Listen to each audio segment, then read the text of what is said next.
Indian team ने श्रृंखला जीती और वो भी 2-1 से। 5 सालों के बाद, या कम से कम कहें कि 2019 के बाद बाइलैटरल सीरीज में जब 1-1 की बराबरी हुई हो या 2-2 की बराबरी हुई हो, उसके बाद भारतीय टीम आके श्रृंखला जीती हो। ये 5 साल के बाद हुआ है। पिछली बार साउथ अफ्रीका के विरुद्ध हुआ था, इस बार वेस्ट इंडीज के विरुद्ध हुआ है।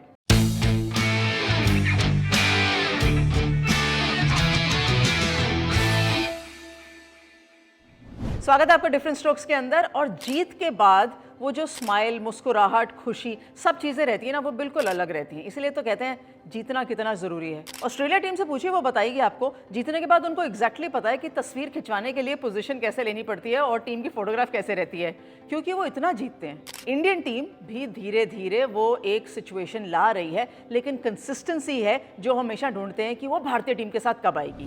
पहला मुकाबला जीती भारतीय टीम, दूसरा मुकाबला हारी भारतीय टीम, लेकिन तीसरे मुकाबले तक आते आते ये जरूर पता चल गया कि इस वेस्ट इंडीज टीम को हल्का मत लीजिए। हेली मैथ्यूज, डिएंड्रा डॉटन है जरूर, लेकिन जो बाकी खिलाड़ी है ना, वो भी कंट्रीब्यूट कर सकते हैं। हेनरी कर सकती हैं, कैम्बल कर सकती हैं, एंड वो सबको देखते हुए कम से कम एक्स्ट्रा 15-20 रन बनाने की कोशिश करनी चाहिए। फिर से जब भारतीय टीम बैटिंग करने के लिए आई तीसरे मैच के अंदर भी, तो कम से कम ये लगा कि एक चुनौती दे सकते हैं। लेकिन पहले ओवर में जब विकेट गंवा दी तो लगा आप जेमिमा रॉड्रिक्स और ऋचा घोष को, माफ करिएगा, स्मृति मांदना और जेमिमा रॉड्रिक्स को एक अच्छी साझेदारी बनानी पड़ेगी। और अच्छी नहीं, बहुत अच्छी साझेदारी बनाई।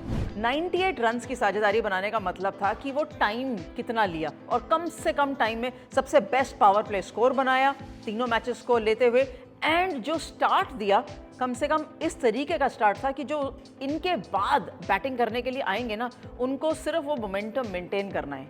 इतना आसान है नहीं जितना आसान शब्दों में लग रहा है, लेकिन वो मोमेंटम उसी तरीके से चला। बहुत इंप्रेसिव नॉक था, ऑफकोर्स कप्तान स्मृति मांदना का था, जेमिमा रॉड्रिक्स का भी एक इंप्रेसिव नॉक था, लेकिन राघवी बिष्ट जब आई ना नंबर 4 पर, क्योंकि कप्तान हरमनप्रीत कौर तो खेल नहीं रही थी, तो वो मोमेंटम 9.5 से लेके 10.15 तक रनों के औसत को उन्होंने मेंटेन किया, जो कि एक अच्छी चीज़ थी और बहुत बढ़िया चीज़ थी, क्योंकि युवा खिलाड़ी किस तरीके से इंटरनेशनल क्रिकेट में कदम रखते हैं और अपने आप को ढालते हैं, वो देखना बहुत ज़रूरी है। मुझे राघवी बिष्ट की बैटिंग, उनका पूरा अप्रोच, बॉडी लैंग्वेज बहुत इंप्रेसिव लगा। इनफैक्ट उन्होंने कैच भी पकड़ा था, जो कि लगा कि very nice, and I am happy कि उनको मौका मिला है, और I am happy and I am happier कि उन्होंने ये मौका लिया भी है। कम से कम याद रहेगा उनका प्रदर्शन। उनके अलावा ऋचा घोष तो खैर आते ही लंबे शॉट्स लगाती हैं, लेकिन खराब बॉलिंग कितनी भी करी हो वेस्ट इंडीज़ ने, उन्होंने अपने शॉट्स बखूबी लगाए, एंड उसका जो फायदा मिला ना भारतीय टीम को, वो टोटल में था। देखिए 217 रन अगर आप बोर्ड पे डालते हैं तो यकीनन एक अच्छा खासा टारगेट है। उसके बाद आप होप कर सकते हैं कि दूसरी टीम भी उसी स्पेस पर रन बनाने के लिए आए, या आपकी गेंदबाजी बहुत अच्छी हो। वेस्ट इंडीज टीम उसी पेस पर रन बनाने आई ज़रूर थी, लेकिन अगेन विकेट्स गिरती गईं तो उनके लिए फ़ायदेमंद नहीं था। कप्तान के लिए बहुत बड़ा टारगेट था, हेली मैथ्यूज़ के लिए डिएंड्रा डॉटन नंबर 3 आई थी, लेकिन इतना फ़ायदा दे नहीं पाई क्योंकि रन्स बहुत ज़्यादा थे, तो उसका दबाव क्लियरली वेस्ट इंडीज़ के ऊपर था।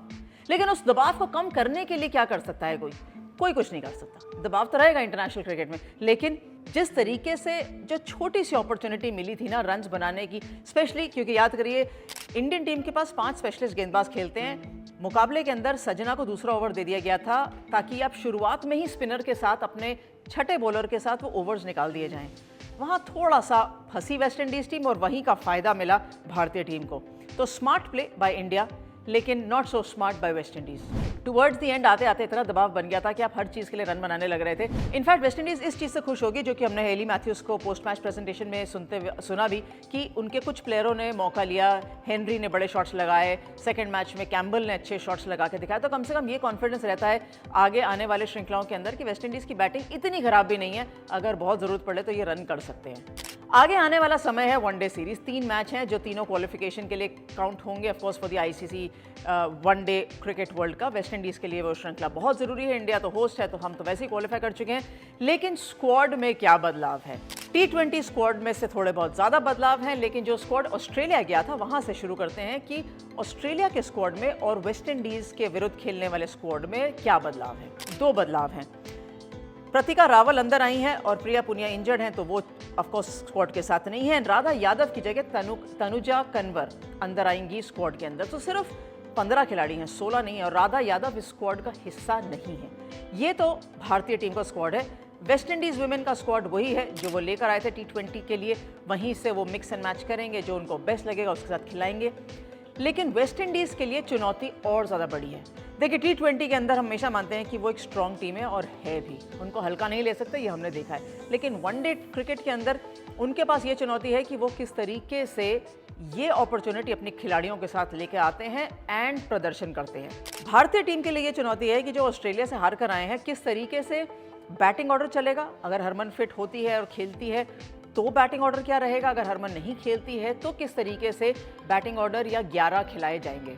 देखिए, राधा यादव नहीं है तो कम से कम तनुजा कन्वर का खेलना तो काफ़ी हद तक तय है। दीप्ति शर्मा के साथ एक और अतिरिक्त स्पिनर खिलाएंगे कि नहीं खिलाएंगे, एक सवाल है।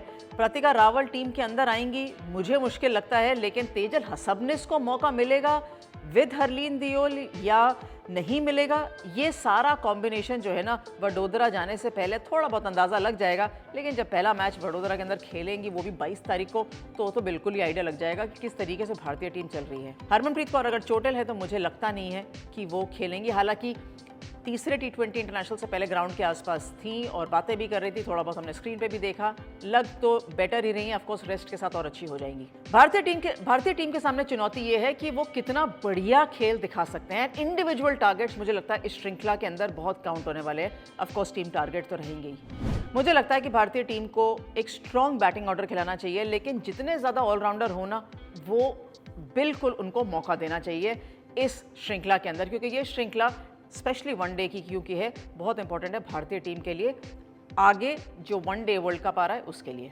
कुछ बदलाव हैं, कुछ से मैं सहमत हूँ, कुछ से मैं सहमत नहीं हूँ। मुझे लगता है कि T20 खिलाड़ियों को भी मौका दे दिया जाना चाहिए था, स्पेशली राघवी बिष्ट एंड नंदिनी कश्यप को कम से कम स्क्वाड के अंदर रहते तो अच्छा होता।